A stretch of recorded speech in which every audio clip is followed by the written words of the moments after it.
discuss naman natin tong another pasteboard problem in fluid mechanics under uh, hydrostatic force on plane surfaces.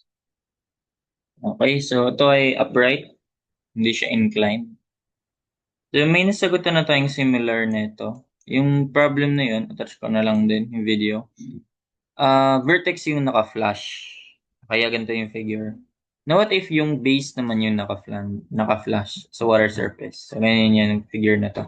The triangular gate has a base of 1.2 meters and depth 2.4 meters. The base is horizontal and flushed with the water surface. So we're asked to solve for the distance of force or hydrostatic force ng water below the centroid of the plate. So that is just E. Diba? Ang gawin natin ng figure. Kunin ko na lang to. Kaya ba? Kaya ba yan? Duplicate ko na lang to. Hindi pala ma-duplicate. Out. So, ayaw. Sige, gawa tayo. Vertical triangular gate. Gawa na lang tayo. May water dyan. Water surface. Ayan, may water surface tayo dyan. Saan makapal? Vertical triangular plate has a base of 1.2 meters. Sagaan ulit natin yan na ano dito. Pakita lang natin. So, mabilis lang naman talaga to sagutan. Ito yung naka-flash daw. Masyado mahaba kasi ito. Litan ko na lang. Ngayon naka-flash daw. So, water surface. Pero ganito talaga figure niyan. Naka-rotate. Inverted valley. Ganyan siya. Titignan.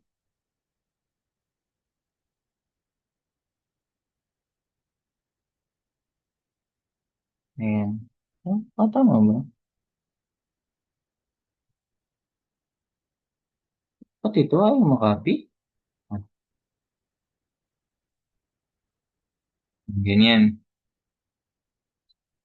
Okay, so base of 1.2 meters daw.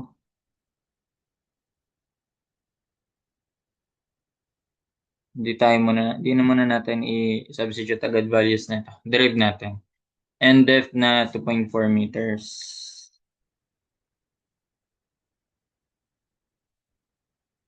Depth na 2.4 meters. Goods na ba yan kung dito? Sige, okay na yan. Ito banda.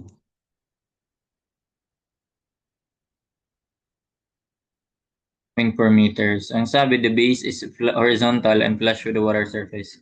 So what is the distance of force of water? Basically, hydrostatic force below the centroid of the plate. Kasi di ba doon naman talaga siya naka-act. So ito yung centroid natin. Ito yung center of gravity talaga, centroid. Ito naman yung center of pressure. Doon naka-act yung hydrostatic force natin. The center of pressure. Gawin ko nga ulit to. Kaya pa ba ma-duplicate yun? I-reflect ko siya dito. Tsaka to. Center of gravity. Ayan. So dito talaga siya naka-act. Sa baba, medyo baba ng konti.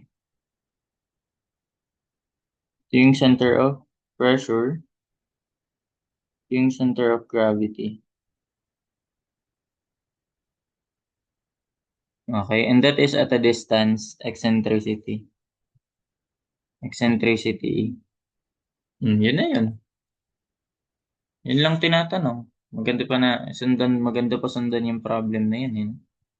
So basically, eccentricity is IG over area, Y bar.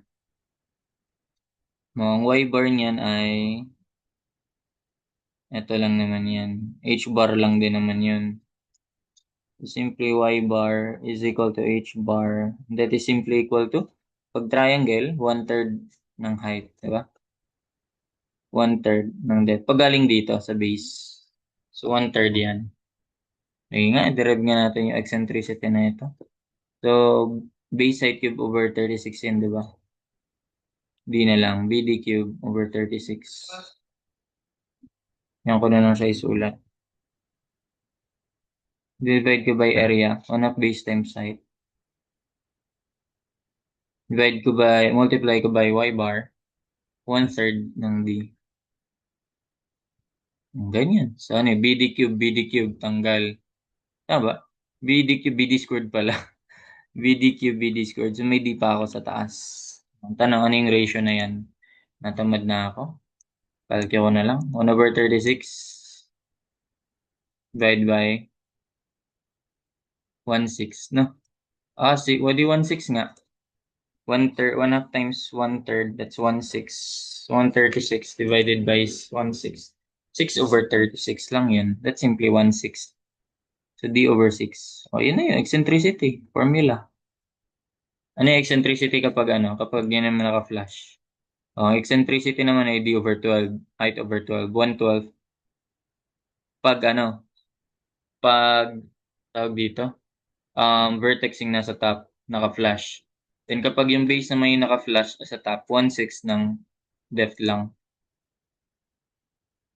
Ang depth natin ay 2.4 ba yun? Ayun, 1/6, 24.4. Bale. So, ayun. Yun na yung tanong.